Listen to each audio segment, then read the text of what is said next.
in Champ Select. There's a lot of options here, but we are going to get into our first Champ Select of this particular series. Gamty on the left, our blue side. Snake on the right, our red side. Azir going to go in as well. Nah and Thresh, the first 3 bans. Yeah, so Azir off the board. That's an interesting ban. We've seen that Azir can be extremely strong, pokes out early game well, doesn't really have a fall off as soon as he picks up that CDR. Late game beast, but he can be assassinated quite well. Thresh being taken away from Ela, that was a champion I did want to touch on. Plays disengages support quite well, so a uniqueness in China, I guess. They play a lot of initiator support, so Janna probably going to be taken away from Ela. Yeah, Janna needs to get through, and I feel like the Chinese aren't quite comfortable enough on it yet. They play it well, but I feel like it's just a style that doesn't mesh with them yet. Rek'Sai immediately getting banned there by Snake, so no super surprises there. Thresh just has the unique position of being so versatile that the Chinese supports have just gotten so good at playing him. I mean, everyone's good at Thresh at this level, let's be honest, but the Chinese in particular just know how to use every little bit as Rumble gets a ban there. Yeah, and they haven't taken the Fizz off the board, so we might be able to see that go up into the top lane on the side of Snake. But Rumble, once again, we talk about team fights, we talk about objective control, just so important in that regard. LeBlanc being the last ban taken away. Yep, so LeBlanc, another very strong champion, has seen actually 3 for 3 bans so far in today's LPL games. Clearly something that a lot of these players are quite good on, and a lot of assassins are very popular on this patch as well. But Gamty are going to get their first pick here, and if we had to guess, it'd probably be something like Janna. Yeah, I think it would be something like Janna, maybe Lissandra as well, that flex pick. She's open. I forgot about that. Jarvan actually being hovered as well. That's another... Jarvan top and Jarvan jungle are both so strong at the moment, especially if Lissandra is up. If Flandre picks Lissandra here, Jarvan in the first 5 levels has a terrific matchup. And I like the red side drafting here from Snake as well, knowing that they have to give something good away here, just how the bans have shaken out. Want to give away 1 pick and then take the 2 strong ones for themselves. So any combination of these champions is good, and they do go with Janna Sivir. Yeah, so the movement speed bottom lane coming out straight away. Good peel and disengage for that Sivir, who is a little bit shorter range, so that's a good support pick up there. And we've touched on the Scuttle Crab becoming more and more important. Sivir's ultimate is just the most game-changing ultimate, I believe, in China for an AD carry. It can just get your whole team around the map so much quicker. It's interesting that Lissandra's still up, by the way, because I feel like one of the reasons Lissandra in particular rose to popularity was because Janna being so good at disengage can't really counter Lissandra's engage. Yeah, definitely not. And wow, we're getting 2 assassin-esque mages being locked in here with the Kassadin and the Lissandra. So I'm going to say that would be a Lissandra mid lane. I think Kassadin has a couple good top lane matchups, but of course it is that flex pick, can go where either.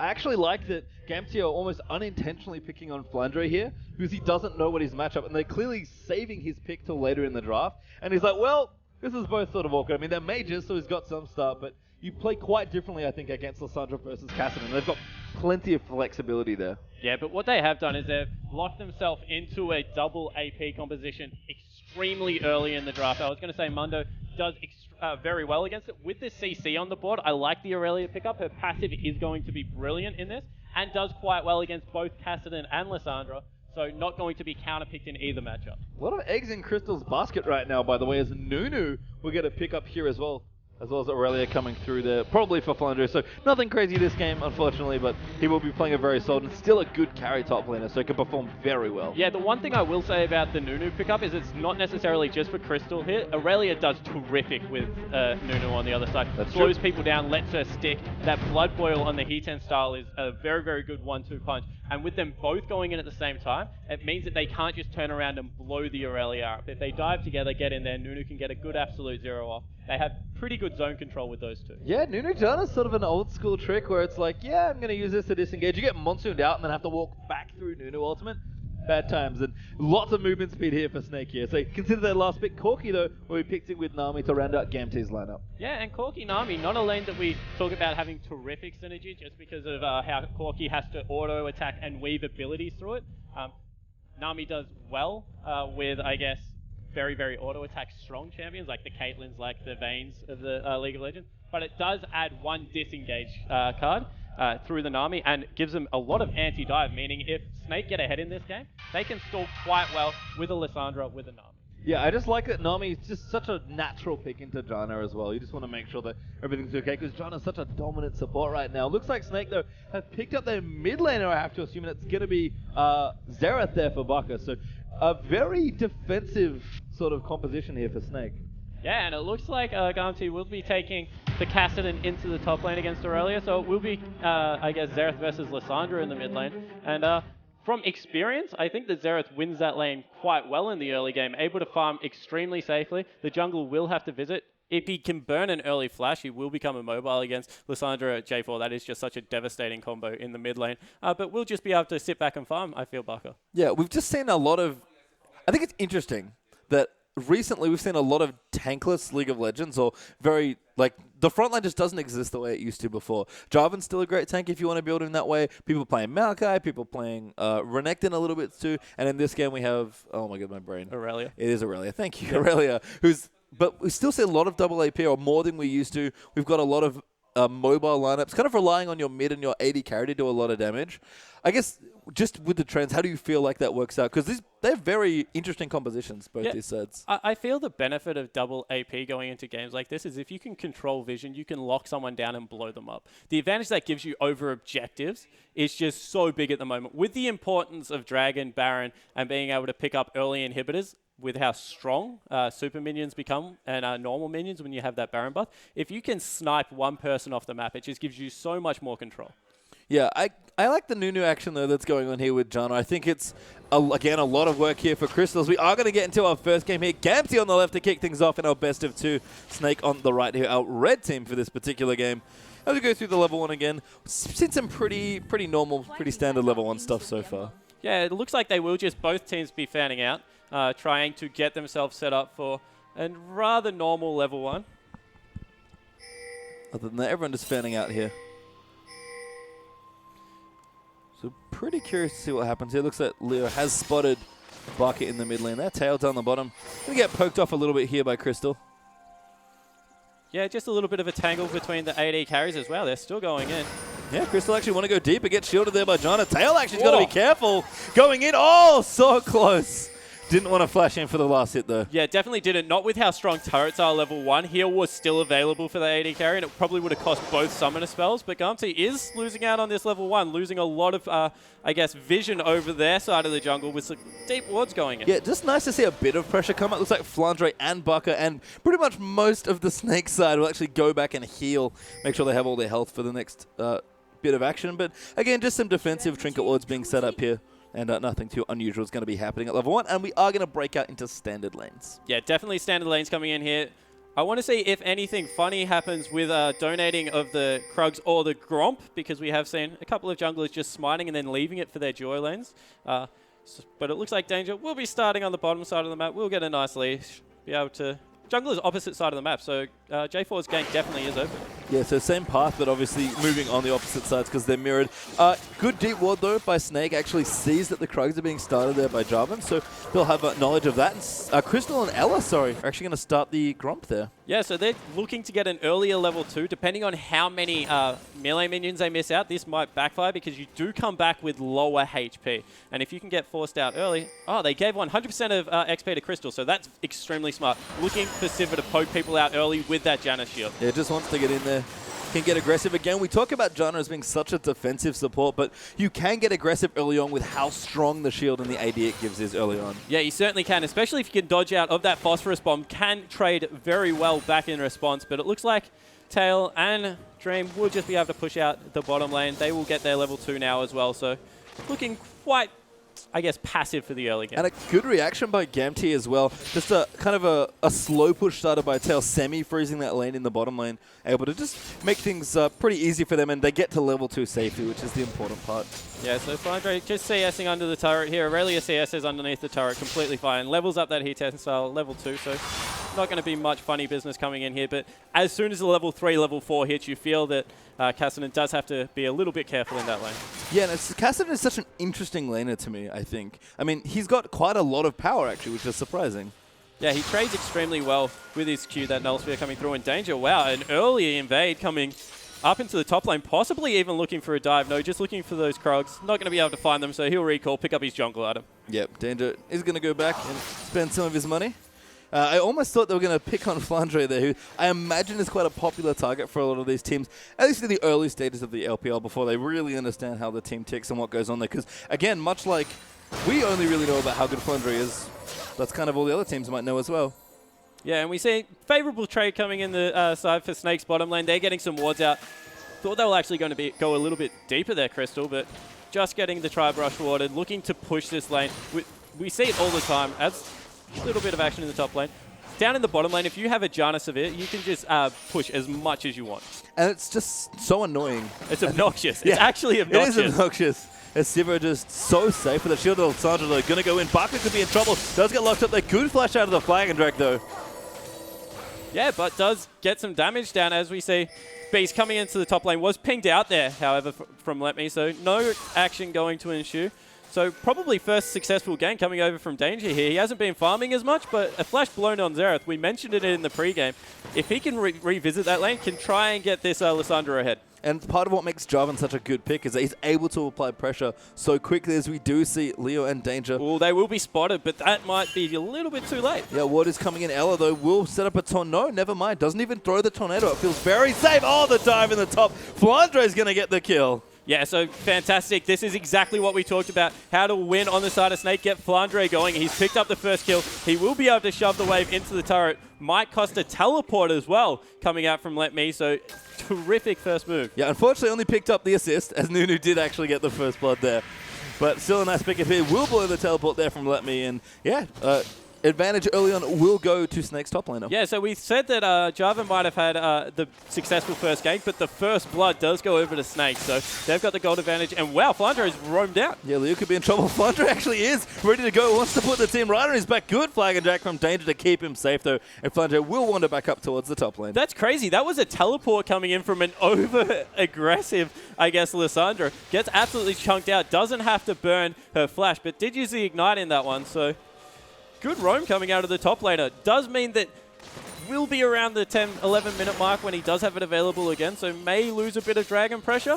However, he'll be completely happy with that. Yeah, not too far behind Let Me's Kassadin, thankfully, so going to be pretty in sync with the highest. Flandre going to go back in here right onto Let Me. Just hitting him here. Beast is revisited. Good smite coming through. So many slows, and Kassadin cannot get out. Yeah, and this time they give the kill over to the Aurelia, so that is a terrific move. Once you've blown Kassadin's flash, you can revisit as many times as you want.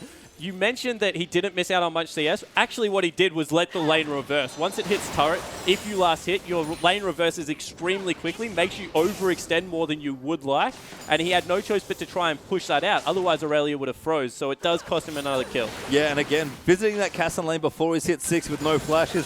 Pretty easy kill there, and Beast on the Nunu early on is making some ganks happen. You don't normally say that about Nunu. Yeah, and we spoke about how key vision would be out of the jungle to make Flandre safe top lane. Aurelia can split push quite well at 1 or 2 items, and straight away, first item out of Beast, Sightstone, looking to get that top side of the map covered. And a big lead there is on 900 gold for Flandre to spend about 1,000 gold ahead already. Dream, though, going in and picks up Crystal with Ebb and Flow.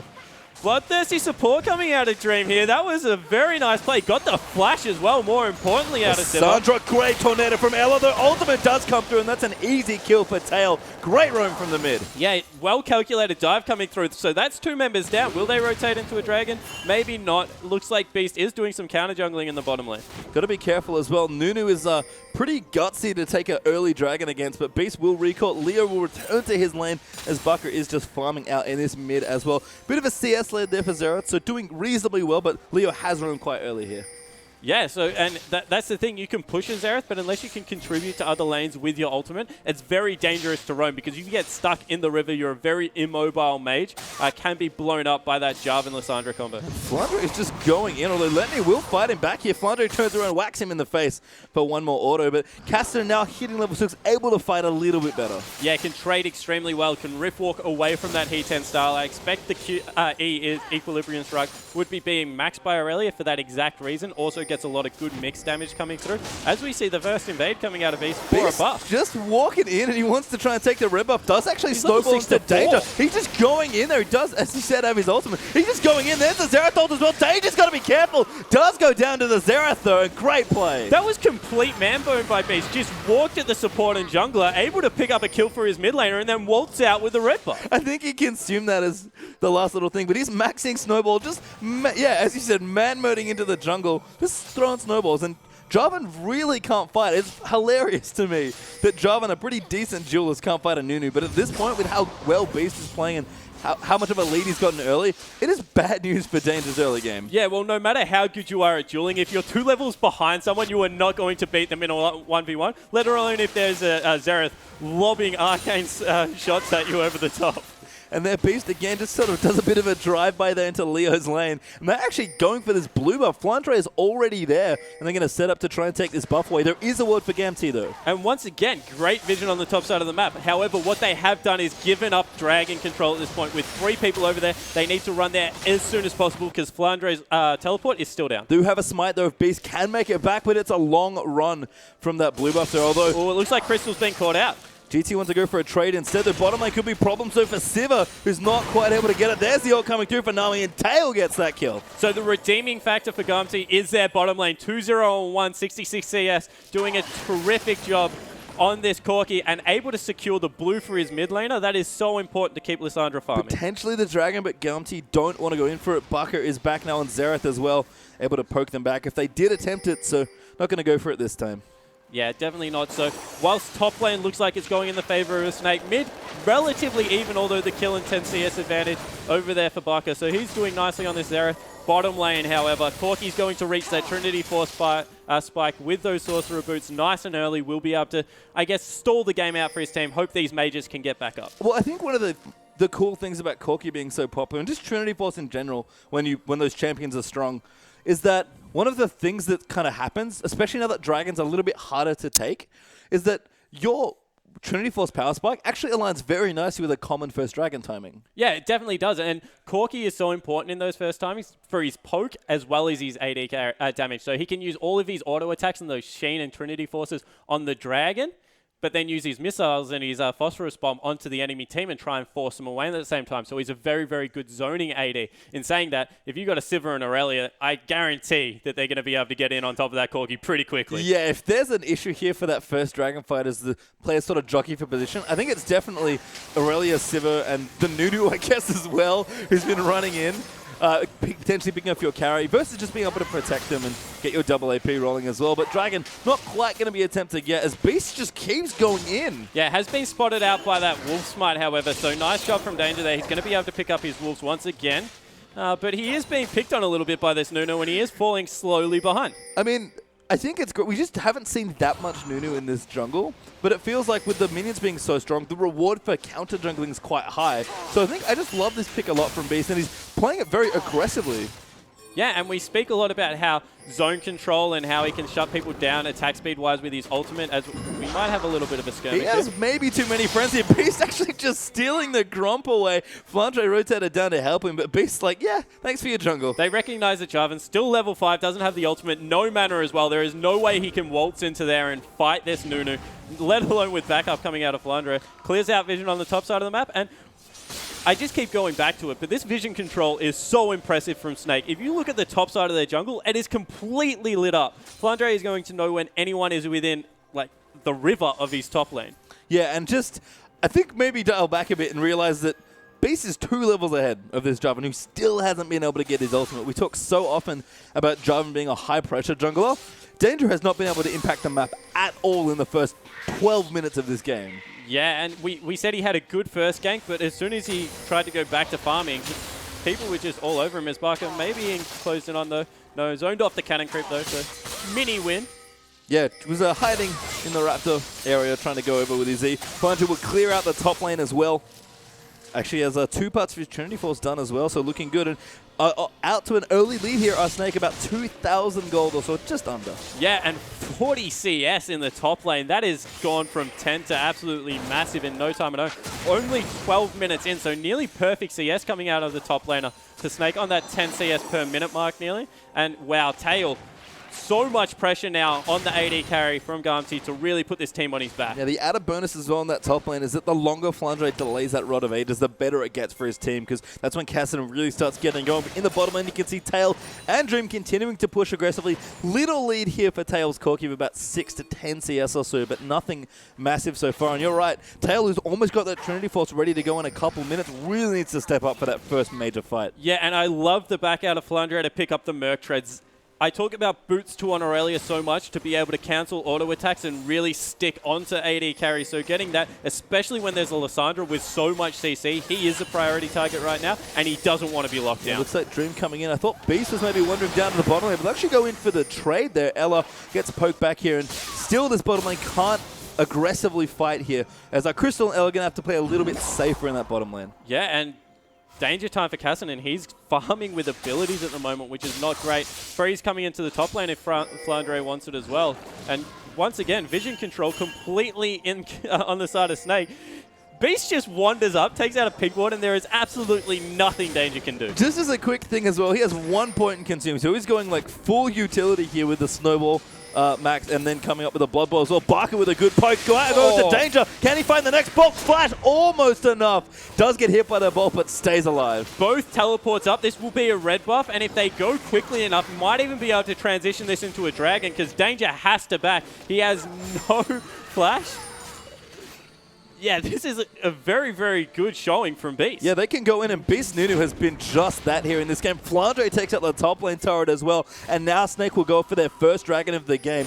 Trinity Force not yet done for Corki. He hasn't gone back to spend it yet, and Snake is going to walk in and take his dragon. Flandre even teleports. Stream's in trouble, and he's maybe trying to get away here. Does get Equilibrium Strike, and he gets eaten alive by Crystal, who gets the last hit. Yeah, even though Dream went down there, good positioning awareness to not lead them to his AD carry. If the reset had to come out of Aurelia with the boots too, as well as the move speed for Sivir coming across as well, that could have been even worse. So they pick up a kill, they pick up a dragon, and now they have complete control of this mid game. Just such an impressive showing from Beast early game. Still 2 levels ahead of this Jarvan the entire time. And Flandre, he might not be playing Fizzo Yasuo, but he is living up to the carry top lane moniker right now. Yeah, he certainly is. 41 CS. He's had 2 instrumental teleports. Of course, that first one really making sure Lissandra didn't push that lead in the mid lane after the flash was blown. And able to, yeah, we thought might just split push for a lot of the game, but able to get around and affect the map. And Nunu is about 1,400 gold ahead of Danger, despite taking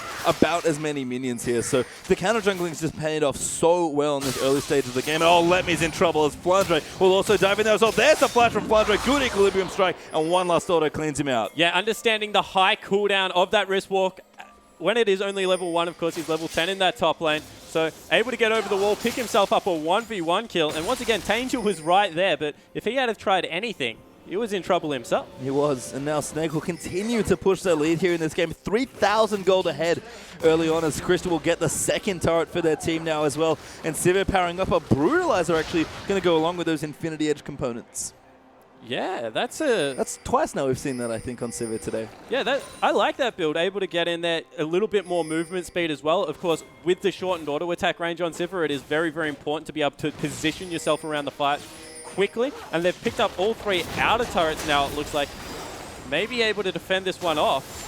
Crystal going to get in there. Ela with a shield if he needs it. There's the last auto attack. We'll clean out that mid lane turret. Lissandra was thinking about it, but doesn't go in. And Leo's in trouble. The ult hit on. Does have to ult herself, though. But here's the teleport coming through now for Kassadin. Beast could be in trouble, actually, off to the side. The wave goes out from Nami as well, but everyone's safe, actually, and Snake get away with it. Yeah, Leo's so low there. Couldn't go in there and use anything, really. So the push down mid lane continues.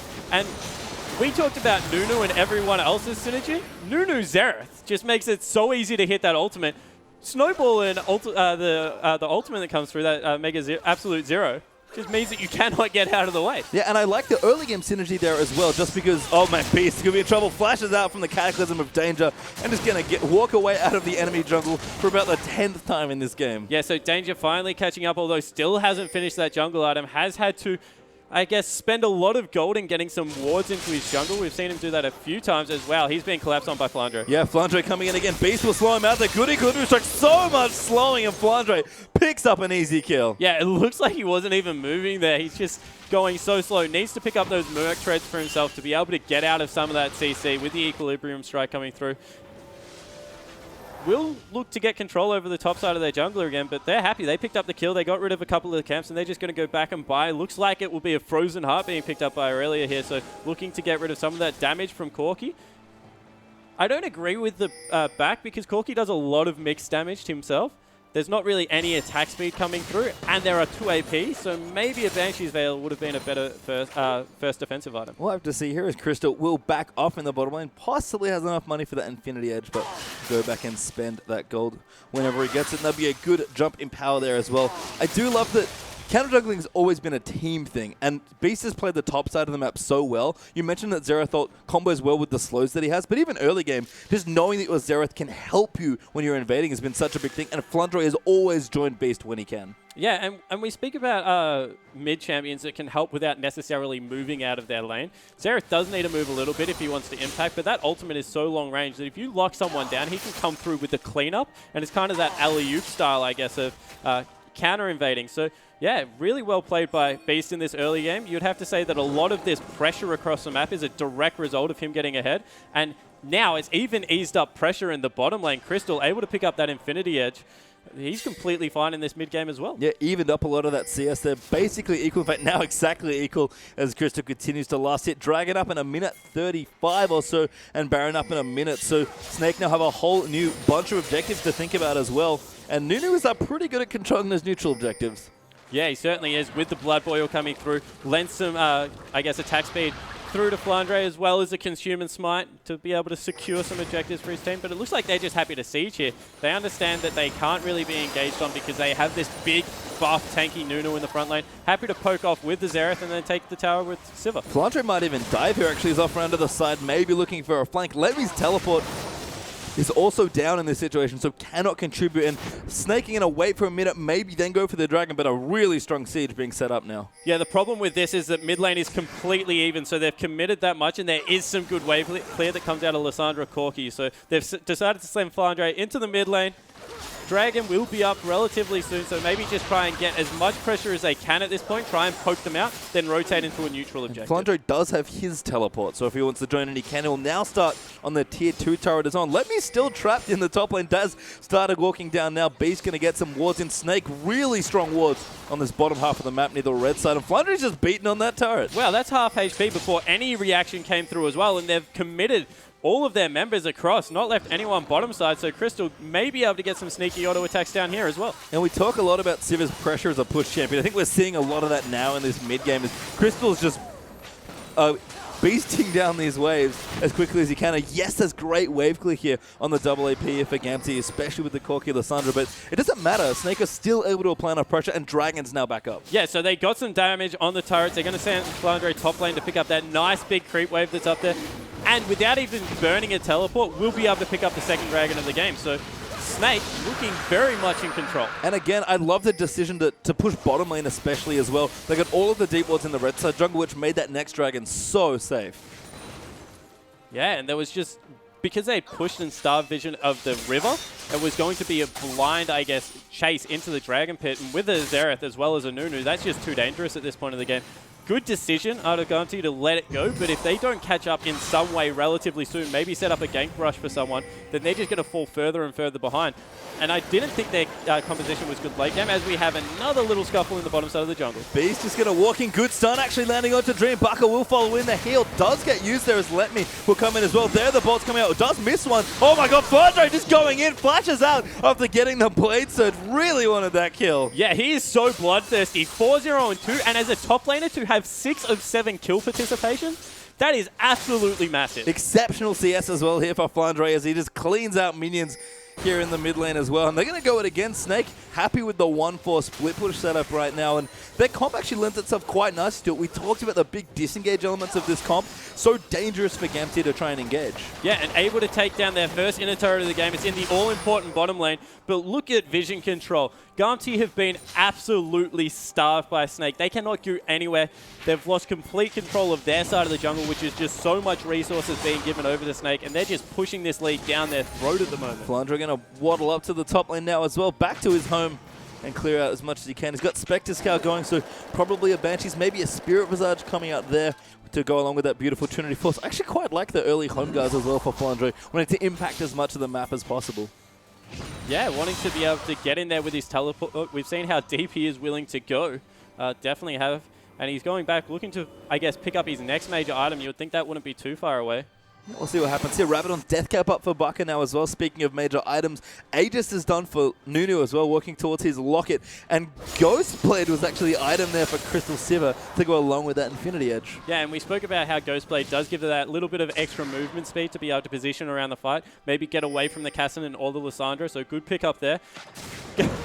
Flandre has literally gone to the shop and said, give me one of everything. Yeah, he's buying a lot of components, just wants to get a lot of mixed defensive items, it seems like here. But with that Trinity Force, oh, he's actually going to get aggressed on Danger. We'll go in there. Dodges the bubble with the Blade Surge, though. And now Lemmi's going to go in. Can 4 people from Gamti kill Flandre? Ella comes in. Crystal pops his ult. And now the re-engage. Yeah, going to go in. Tails off to the side, but he's kind of flanked there. Good poke there. We'll keep them back. Leo wants to go in. He maybe doesn't know. Can't quite find it. Flandre, though, does get out of the ultimate there from Lissandra. So many shields and heals. Keep him alive for so long, but there's Leo. Goes into the stasis there with Zonis, and they will pick up that first kill. Jana, though, gets the one in return. Siva gets that. Xerath with the third, and Danger's forced back towards his turret. We talked about Nunu's zone control. That was a 5-man ultimate there, fully channeled. That is so much damage. And look how tanky he is, just walks up to the turret. That is a 1 team fight, as well as 2 objectives here, with top turret also going to go down. And Baka making his contribution with his ultimate to the team fight. Rotates already to the top that Flandre had been working on, and that guy lived for way too long. Yeah, we said that his build had a little bit of everything, and that's why everyone was beating on him. He got some nice Janna shields, as well as the Aegis coming out from Nunu, so he was just that tanky guy. Had his passive for the whole time as well, so they couldn't lock him down. You saw how quickly that Glacial 2 fell off, and yeah, he's just an absolute monster. Yeah, I mean, Aurelia, kind of interesting. We haven't really talked about Aurelia versus Lissandra that much, but just from watching him get out of that ultimate, seems very powerful, especially when you're ahead like this. Yeah, Aurelia's passive is huge against people that rely on lockdown CC and consistent damage, because it means that she's out of it a little bit earlier than you would normally chain your abilities, and you can't get as many Qs in as you normally would.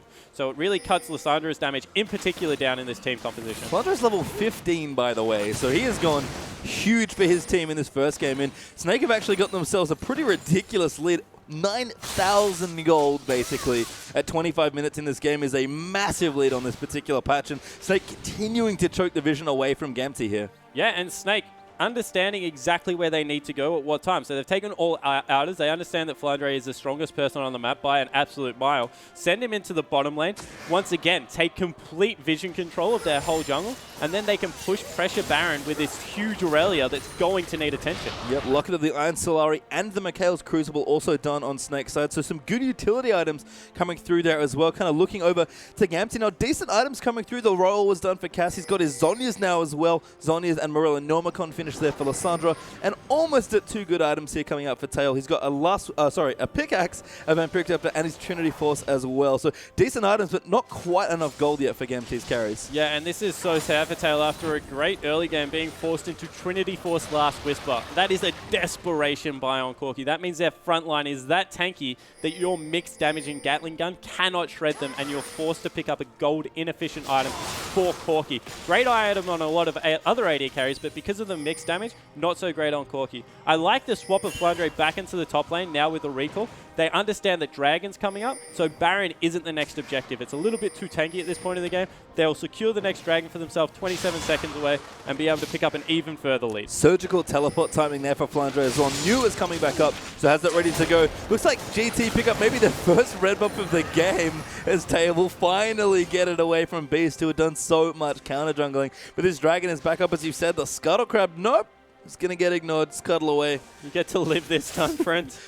And now Crystal's going to continue this push. And we're maybe even going to 1-1-3 at this point, or 1-3-1. Flip pushing. Snake is constantly pressuring all these lanes. Yeah, I think they're just trying to get the lanes as far down as possible so they can see the approach of Gamti if they do contest the Dragon. If they're going to contest one, they need to do it within the next 12 minutes, because you feel with how far ahead they are, if Snake can pick up the 5th Dragon during a team fight, they will absolutely destroy Gamti. This 3rd Dragon's coming through as well. This is going to be uncontested here by GT, who just can't afford to walk towards this pit right now.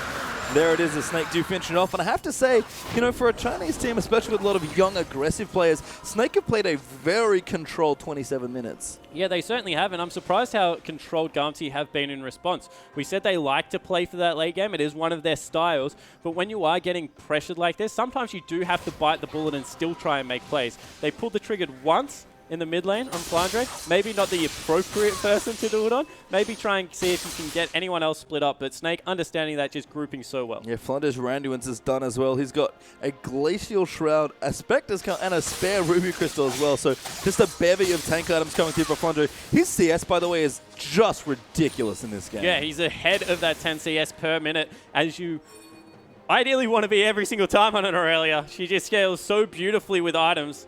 Can have a rough time if she gets starved to CS, but wow, he has not been at all this game, and he's a beast. And I love Crystal's item choice here as well. Kind of knowing the situation the game's in. Went for maybe kind of an efficient Ghost Blade to match the Brutalizer, one of her early power. But a Bloodthirster coming through now. Really nice stuff. Yeah, and Pink Ward's being put down at Baron now. Complete vision control. Scuttle Crab being picked up there as well. Meaning that if they do decide to start Baron and want to turn around, they have a very, very quick initiate with that Nunu and, of course, Sivir ultimate coming through. Oh, I actually forgot about Nunu as well. I mean, Crystal can afford, in being this far ahead, to just go 3 big damage items like this and go big AD. But with Beast in there as well. Oh, that was cute.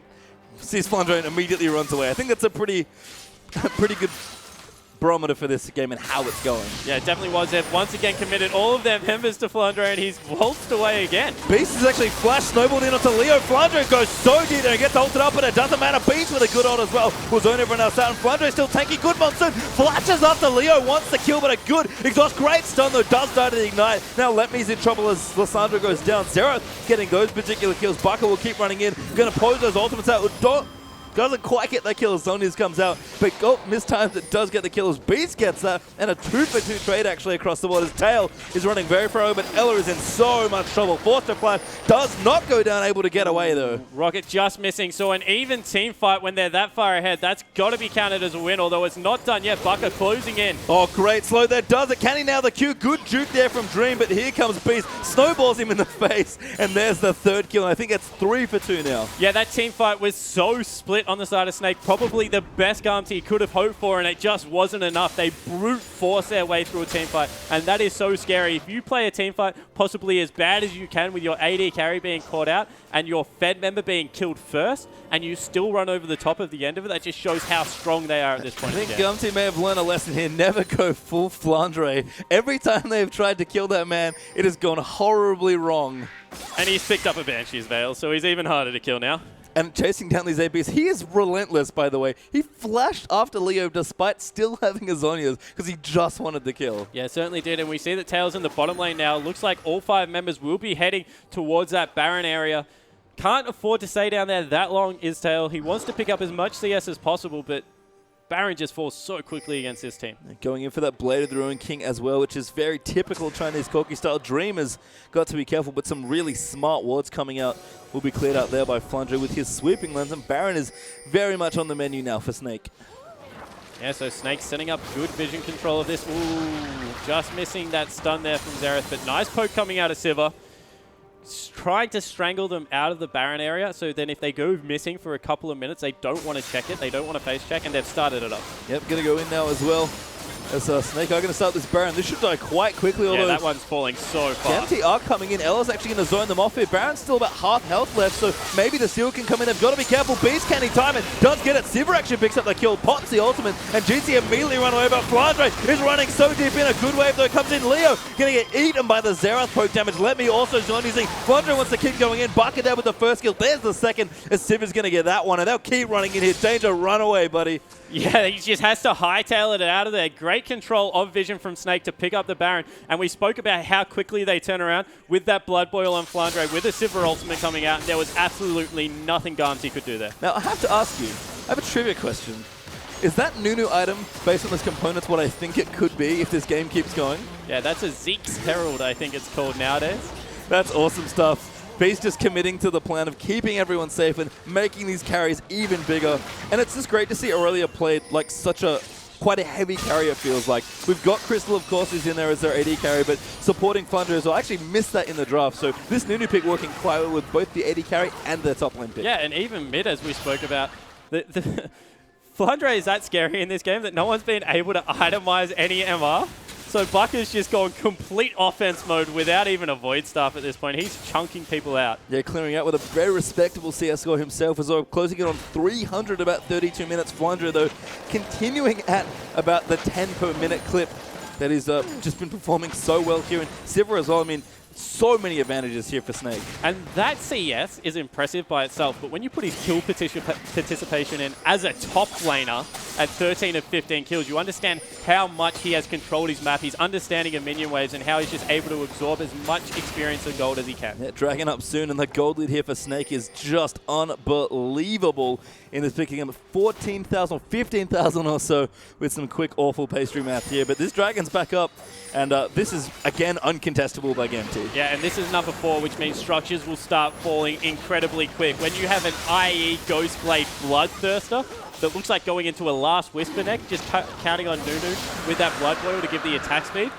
just going to chunk out structures. The Zeeks has been finished as well there by Beast, so playing incredible support jungle play here in this particular game. Set up the other game so on the Flandre wants to go in, but decides against it this time. You get to live for now. Yeah, a little bit out of range, otherwise I'm sure that would have been, once again, another little bit of aggro play out of Flandre. Now pressuring the bottom lane. This is smart play because top, of course, not as important strategically on the map. So if you don't feel you can close the game out within maybe the next 5 minutes, good to push in the bottom lane, although I don't think that will be a problem on the side of Snake. Super minions pushing in down the mid as well for Snake, so they've got plenty of time, no need to rush with Baron buff still on them as well, actually. And Flandre just going to go in, going to be so aggressively positioned there under that turret, and they're just going to wail away. Yeah, they certainly are. They're counting on Flandre just being that tank, and wow, now they've started the fight. Tail's got to be careful. There's the Xerath Waltz coming in. Tail does get sniped by Baka, and they're going to dive in there for their first kill. Beast pops his ult just to zone everyone out, and there's 2 inhibs for Snake. Flash comes in from Flandre. He's not done yet. Danger does go down there. Flandre getting his next kill there, popping the Locket there, and Snake want to close out this game. There's 1 inhibitor turret going down. The second will follow now as well. And what a dominating game 1 here by Snake. That is an absolute massacre coming out from Snake, rolling over the top of GameT. We said these were 2 unknown teams, and wow, what a game. And